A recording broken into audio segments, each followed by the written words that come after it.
আসসালামু আলাইকুম এভরিওয়ান, আশা করি আপনারা সবাই ভালো আছেন। চলে আসলাম নতুন একটা ভিডিও নিয়ে। আজকের রেসিপিটা একদমই সিম্পল, অনেকেই হয়তো বা দেখেছেন বা খেয়েছেন। আজকে আমি ব্লুবেরি দিয়ে কেক বানাবো, আর ব্লুবেরি দিয়ে কিভাবে কেকটা রেডি করতে হয় সেটাই আমি আজকে আপনাদের সাথে শেয়ার করব।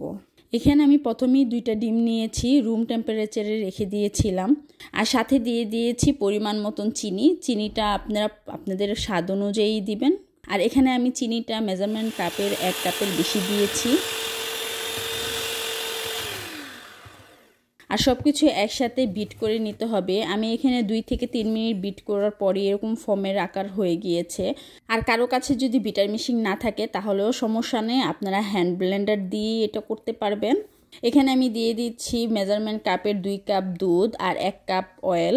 এখানে আপনারা ঘিটাও ইউজ করতে পারেন। আর সবগুলো লিকুইড উপকরণ একসাথে দিয়ে ভালোভাবে মিশিয়ে নিতে হবে।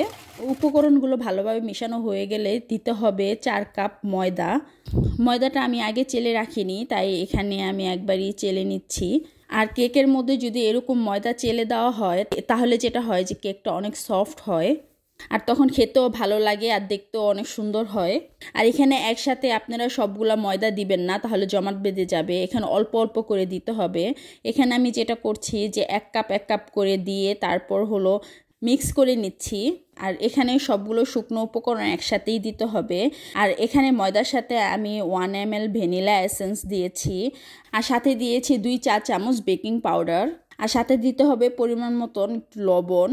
আর লবণটা খুব বেশি দিবেন না, একদমই সামান্য পরিমাণে দিবেন। এটা দিলেও হয় আর না দিলেও চলবে। আর এই সবগুলো উপকরণ ভালোভাবে চেলে একসাথে মিক্স করে নিতে হবে। আর কেকের ডোটা যখনই মিক্স করবেন অবশ্যই আপনাদের খেয়াল রাখতে হবে যে কোথাও যেন ময়দার জমাট বেঁধে না থাকে বা কোনো দানা না থাকে।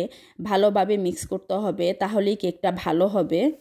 আর কেকের ডোটা পারফেক্ট হয়েছে কিনা সেটা বোঝার জন্য খুব বেশি ঘনও হবে না, আবার খুব বেশি পাতলাও হবে না। তখনই আপনারা বুঝতে পারবেন যে হ্যাঁ, এটা ঠিক হয়েছে। আর সবার শেষে দিতে হবে ব্লুবেরি। আর ব্লুবেরিগুলো খুব আলতোভাবে মিক্স করে নিতে হবে। এখানে আমি যেই বাটিতে কেকটা দিব সেই বাটিটার মধ্যে প্রথমে আমি একটু সামান্য পরিমাণে অয়েল দিয়ে নিচ্ছি। আর এখানে আপনারা অয়েলের পরিবর্তে পেপারও ইউজ করতে পারেন। আর এখানে অয়েলের উপরে আমি সামান্য পরিমাণে ময়দা দিয়ে দিচ্ছি, আর চারপাশে অয়েলটার উপরে ভালোভাবে যেন ময়দাটা মিশে যায় এভাবে দিয়ে দিব। আর এভাবে তেল আর ময়দাটা দেওয়ার একটাই উপকারিতা, সেটা হলো কেকের নিচে লেগে যাবে না আর কেকটা খুব সুন্দরভাবে উঠে আসবে।